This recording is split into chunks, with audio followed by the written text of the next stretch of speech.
మనకి పత్రి గారు ఎప్పుడు కూడా ధ్యానము, ధ్యానంని సైంటిఫిక్‌గా మనకు అందించే ప్రయత్నం ఎప్పుడు చేశారు పత్రిజీ గారు.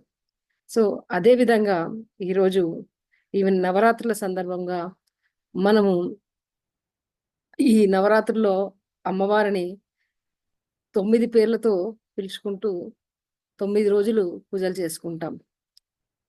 అంటే ఈరోజొచ్చేసరికి సిద్ధధాత్రి, మొదటి రోజు శైలపుత్రి. అలా మనము అంటే ఈ సిద్ధదాత్రి అనేది అంటే ఎందుకొస్తుంది? శైలపుత్రి ఫస్ట్ రోజు ఎందుకుంది? మూడో రోజు చంద్రఘంట అని ఎందుకు పిలుస్తున్నారు?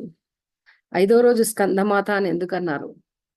అనంటే ఇదంతా కూడా మన శరీరంలో ఈ నవరాత్రుల్లో మనకు ఎప్పుడైతే మనము ఆచరణ